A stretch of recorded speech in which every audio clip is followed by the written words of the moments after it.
Hi, I'm reviewing the acoustic ukulele bass by Barnes and Mullins. It's a beautiful little instrument. I bought it last year for my wife and we've taken it out to gigs, we've played it at gigs, we've jammed with it in the house. I've done a little bit of recording with it also.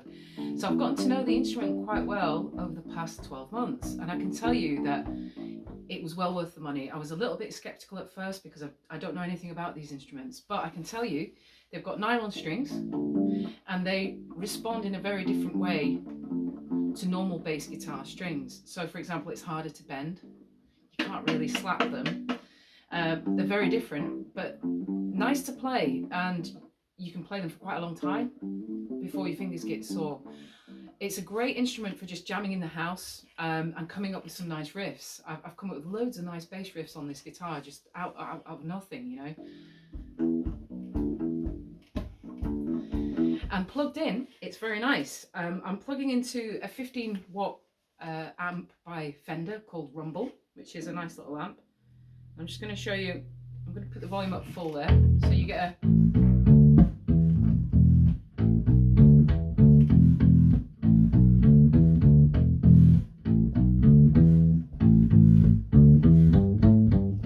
idea for the tone. Now, something that we noticed when we've been playing it is there is a little bit of fret buzz, especially on the A string here. You might be able to hear that a little bit if I turn this down. There you go. Can you hear that?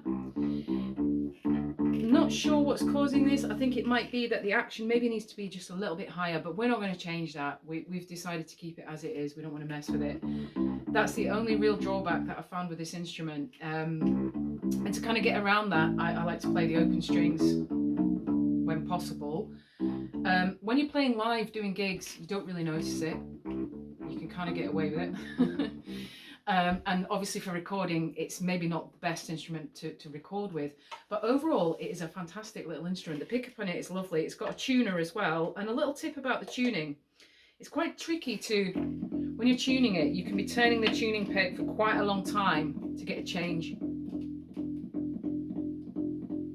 can hear it changing a little bit there. That's gone up quite a bit. But yeah, it does take a little bit of tuning, you know, like to get it right.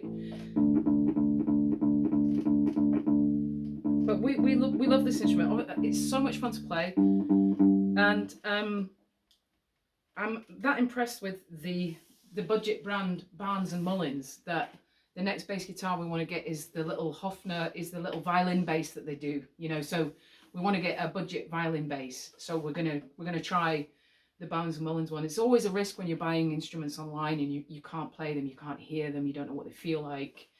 But I'm glad that we took a risk with this because it's been really worth it, you know. So I'm just gonna have a wee jam with it now. So just.